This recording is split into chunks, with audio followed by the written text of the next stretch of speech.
Rabbi इश्रह ली सदरी व यस्सिर ली अमरी। मूसा अलैहिस्सलाम अल्लाह ताला से भी दुआ मांग रहे हैं कि रब्बि इश्रह ली।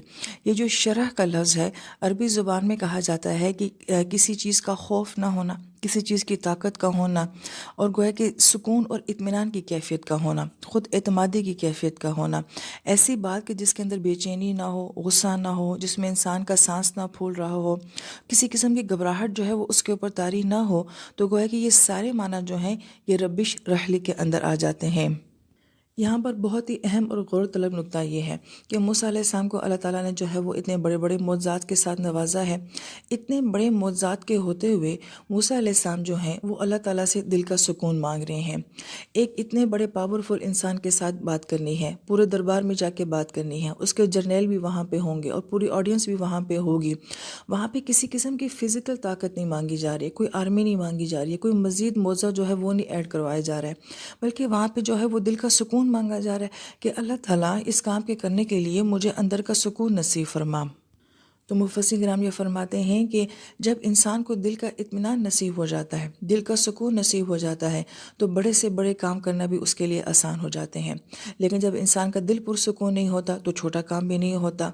इस बात को अगर हम अपनी डेली रूटीन के साथ देखें कि हम ये कहते हैं कि मेरा मूड नहीं हो रहा और मेरा दिल नहीं कर रहा आज ये काम करने को, तो हमसे छोटे छोटे काम भी जो हैं वो नहीं होते हैं। तो ये तो बहुत बड़ा काम था।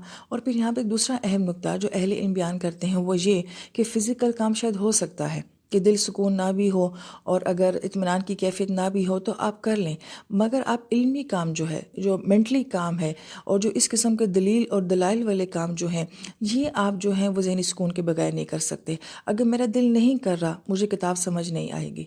अगर मेरा दिल नहीं कर रहा, मैं लेक्चर डिलीवर नहीं कर सकूँगी। लिहाजा यहाँ पे तो बात जो थी वो लड़ने की नहीं थी, बल्कि सामने वाले को कायल करने की थी और दलील देने की थी, दावत देने की थी। तो इसलिए वहाँ पे दिल का सुकून जो है वो पहले मांगा गया। फिर ये भी बड़ी अहम बात मुफस्सिर किराम फरमाते हैं कि दीन का काम करने में जो बहुत बड़ी रुकावट होती है वो आपके अंदर से होती है, बाहर से बाद में होती है, पहले आपके अंदर से होती है। हम ये देखते हैं कि जैसे हमने अभी कहा कि इल्मी काम जो है उसके लिए ये मेंटली सुकून का होना, दिली सुकून का होना ये बहुत ज़रूरी होता है, वरना आपके कॉन्सेप्ट क्लियर नहीं होते, आपको बात सही तरीके से समझ नहीं आ रही होती है। लिहाजा दीन के काम में तो ये और भी ज़्यादा मामला सख्त हो जाता है, क्योंकि वो ये सारा रूहानियत का मामला है, ये सारी बातें हैं दिल की बातें होती हैं। लिहाजा जब तक आपके दिल से बात नहीं निकलती है वो सामने वाले पे असर नहीं करती है। हमारे उस्ताद अमूमन ये बात कहते थे कि जो बात तुम्हारे दिल को मुतासर नहीं कर सकी वो सामने वाले के दिल को कैसे मुतासर करेगी। लिहाजा अगर कुरान मेरे दिल को अपील नहीं करता और अगर ये दुआएं मेरे दिल को मुतासर नहीं करती तो मेरे आपको सुनाने से आपके दिल के ऊपर भी कोई असर नहीं होगा। और फिर इसको बाज़ अहले इल्म यूँ भी बयान फरमाते हैं कि दीन के काम में जो है काबिलियत से ज़्यादा कबूलियत चलती है, कि दुनिया का मेयार और है, वहाँ पे काबिलियत देखी जाती है, उसके बाद कबूल किया जाता है। अल्लाह पाक के यहाँ निज़ाम कुछ और है। अल्लाह पाक पहले कबूल करते हैं, उसके बाद अल्लाह पाक उस बंदे से काम करवाते हैं।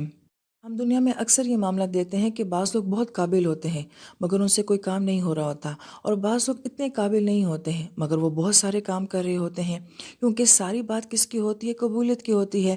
अब अगर यहाँ पर देखा जाए तो हारून अलैहिस्सलाम जो हैं वो बहुत अच्छा बोलते हैं मगर उनसे अल्लाह पाक ने ये काम नहीं करवाया, और जबकि मूसा अलैहिस्सलाम जो हैं वो तोतले हैं, उनकी ज़ुबान में लुकनत है, मगर अल्लाह पाक जो है उनसे ये काम करवा ले हैं। मौलाना इलियास रहमतुल्लाह के बारे में आता है कि वो जब बयान करते थे उनका बयान किसी को समझ नहीं आता था, लेकिन अल्लाह पाक ने इतना बड़ा तबलीग का काम जो है वो उनसे ले लिया है।